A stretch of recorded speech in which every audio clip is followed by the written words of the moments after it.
आत्मीय भाइयों, सतयुग की वापसी। लेखक श्री राम शर्मा आचार्य आपको पढ़कर सुना रहे थे। पिछले वीडियो के क्रम में इसी पुस्तक के पृष्ठ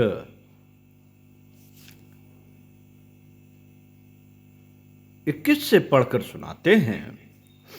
समग्र समाधान, मनुष्य पर देवत्व के अवतरण से। आइए सुनते हैं। पदार्थ संपदा की उपयोगिता और महत्ता कितनी ही बड़ी चढ़ी क्यों ना हो, पर यदि उसका दुरुपयोग बन पड़े तो अमृत भी विष बनकर रहता है। कलम बनाने के काम लाने वाला चाकू किसी के प्राण हरण का निमित्त कारण भी बन सकता है। बलिष्ठता, संपदा, शिक्षा के संबंध में भी यही बात है।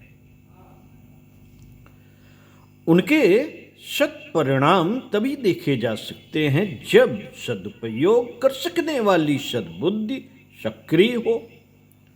यहाँ इतना और भी समझ लेना चाहिए कि नीति निष्ठा और समाज निष्ठा का अवलोकन लेना भी पर्याप्त नहीं है। उसमें भाव संवेदनाओं का पावन प्रवाह भी भले बुरे लगने वाले ज्वार घाटे लाता रहा है। मस्तिष्क आमतौर से सभी के सही होते हैं। पागलों और शनकियों की संख्या तो सीमित ही होती है। फिर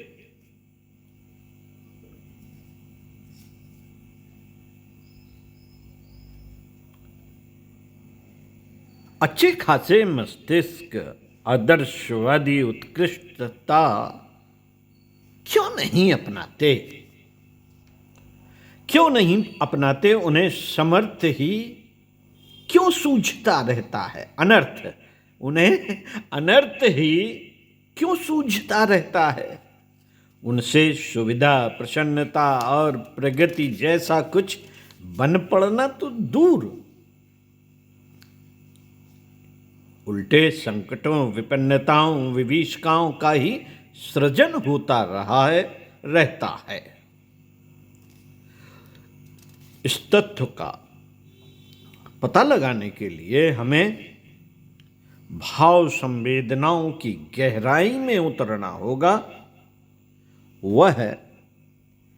यह तथ्य समझना होगा कि अंतःकरण में श्रद्धा, संवेदना की शीतलता, सरसता भरी रहने पर ही सदाशयता का वातावरण बनता है।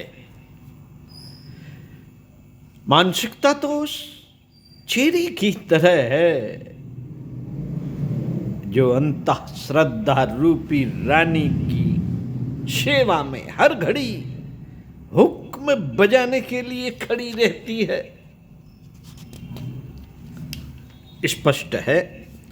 स्पष्ट है कि देव मानवों में से प्रत्येक को अपनी सुविधाओं, मनमानी इच्छाओं पर अंकुश लगाना पड़ा है और उससे हुई बचत को उत्कृष्टताओं के समुच्च समझे जाने वाले भगवान के चरणों पर अर्पित करना पड़ा है। लोक मंगल के लिए, आत्म परिष्कार के लिए अपनी क्षमता का कण कण समर्पित करना पड़ा है। इसी मूल्य को चुकाने पर किसी को दैवी अनुग्रह और उसके आधार पर विकसित होने वाला उच्च स्तरीय व्यक्तित्व उपलब्ध होता है। महानता इसी स्थिति को कहते हैं। इसी वरिष्ठता को चरितार्थ करने वाले देवमानव या देवदूत कहलाते हैं। उन्हीं के प्रबल पुरुषार्थ के आधार पर शालीनता का वातावरण बनता और समस्त संसार इसी आधार पर सुंदर वह समुन्नत बन पड़ता है। तात्विक दृष्टि से यह प्रगतिशीलता कुटिलता की पक्षधर बुद्धिवादी मानसिकता को तनिक भी नहीं सुहाती। इसमें उसे प्रत्यक्षता घाटा ही घाटा दिखता है। अपना और दूसरों का जो कुछ भी उपलब्ध हो उस सब को हड़प जाना या बिखेर देना ही उस भौतिक दृष्टि का एकमात्र निर्धारण है, जो जनमानस पर प्रमुखता पूर्वक छाई हुई है। संकीर्ण स्वार्थपरता स्वच्छंद उपयोग की ललक उभारती है। उसी की प्रेरणा से वह निष्ठुरता पनपती है जो मात्र हड़पने की ही शिक्षा देती है। ओम शांति।